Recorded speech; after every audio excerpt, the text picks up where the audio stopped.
Nesta terça-feira, o italiano Cesare Battisti, condenado à prisão perpétua na Itália por 4 assassinatos, recebeu 2 notícias aí importantes da justiça brasileira. A primeira da primeira turma, do Supremo Tribunal Federal, que decidiu adiar a análise do processo sobre possível extradição do ativista, né? Já o Tribunal Regional Federal da Terceira Região concedeu habeas corpus ao italiano, mas vamos entender. Quem acompanhou o noticiário a respeito é o nosso Thiago Berrais. Fala, Thiago! Oi, Patrick, Vera, Andreasa, Marcelo Madureira, mais um capítulo envolvendo Cesare Battisti. A primeira turma do Supremo Tribunal Federal resolveu adiar a decisão envolvendo o ex-ativista italiano. O julgamento, que poderia decidir ou não pela extradição dele para a Itália, foi retirado da pauta por motivos processuais. O habeas corpus acabou convertido em reclamação, ou seja, mudando o tipo de ação da defesa. As partes podem ser chamadas novamente a se manifestar no processo, o que deixa indefinida a nova data. A extradição de Cesare Battisti foi negada em 2010 pelo então presidente Lula. E ao acionar o STF, a defesa alegou ter ouvido rumores de que o atual governo pensa em rever a decisão. E além dessa decisão do Supremo dessa terça-feira, a Justiça decidiu manter Cesare Battisti solto. É mais um capítulo nessa novela. Quando será que vai terminar? Bom programa para vocês. Começo com você, Carlos Andreasa. O que é grave relativamente ao Battisti hoje, Paulo Santos, pessoal, é a decisão do Luiz Fux de adiar o enfrentamento da questão. Vejam que a defesa do Cesare Battisti entrou com um pedido de habeas corpus contra uma decisão do presidente da República.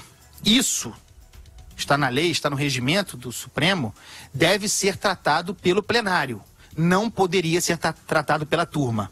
O que fez Luiz Fux? Disse publicamente que não era bem assim, que ia mudar o entendimento da coisa e transformar numa reclamação, que aí, baixando de classe processual, poderia ser, portanto, tratado na primeira turma e não no plenário. Vejam que o senhor Luiz Fux, agora, não só, como já fizera antes, tratando o Código Penal como acima da Constituição Federal, agora ele diz aquilo que a defesa pretendia. Ele recebe o pedido da defesa, um pedido de habeas corpus, e diz que não foi isso que a defesa quis, que vai mudar e transformar numa reclamação para poder tratar na primeira turma. Isso é gravíssimo. Aí os pares reclamaram, o Alexandre de Moraes reclamou, o Marco Aurélio reclamou. O Marco Aurélio perguntou, mas não é isso que está pedido pela defesa. E isso precisa ser tratado no plenário, é um pedido de habeas corpus. E aí o Fux, não é bem assim. Não é bem assim o quê? A defesa pleiteia um HC, um habeas corpus, e ele resolve reformar o pedido da defesa para encaixar na sua necessidade? Para defender a sua posição? O que é isso agora? A gente tem ministro do Supremo que também é advogado de causa? Quer dizer, a gente tem há muito tempo isso, né? Fala, Madureira. O que a gente está vendo é um Cesare Battisti 2.0, né? Cesare Battisti. Há mais ou menos 6 anos atrás, no último dia do seu governo, o presidente Lula, né, determinou que o Battisti ficasse no Brasil como asilado político.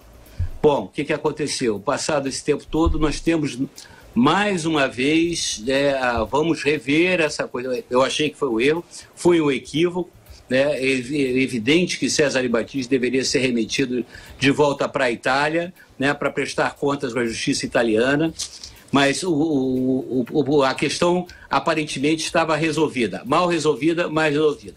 Mas o Brasil é um país muito rico, o Brasil é um país que não tem problema nenhum. Vamos lá novamente retornar à questão do Cesare Battisti, que eu acho que deveria ser tratado de forma mais expedita, mais rápida possível, né, e preferencialmente se fazendo justiça, ou seja, remetendo, né, o Cesare Battisti para a Itália para que ele possa cumprir, né, com a sentença que ele foi condenado. Mas você vê como é que é, por que ele veio para o Brasil. Por que os grandes criminosos vêm para o Brasil? Porque o nosso sistema jurídico, porque a nossa justiça é cheia de meandros, é cheia de cantinhos, cheia de vielas, né, que permite que você escape, né? Que você não preste contas à justiça de verdade.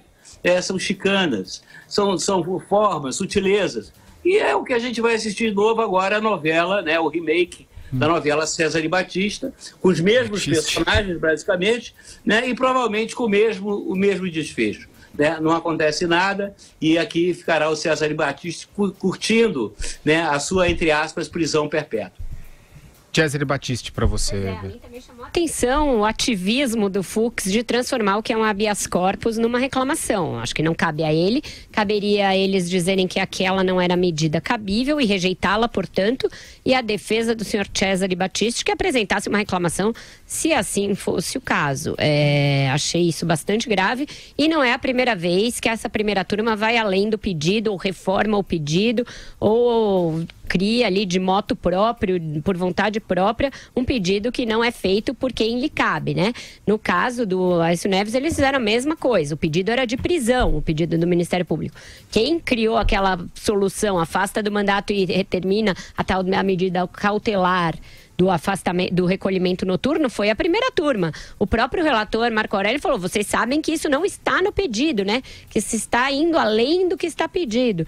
Então, de novo, a primeira turma age da mesma maneira. Eu acho que não tem técnica jurídica e judicial que justifique o ministro Luiz Fux ter dado este duplo twist carpado jurisdicional. Mas é uma tentativa dele de circunscrever o caso a uma turma que ele acha que tem possibilidade de dar um veredito mais próximo daquilo que ele imagina, né?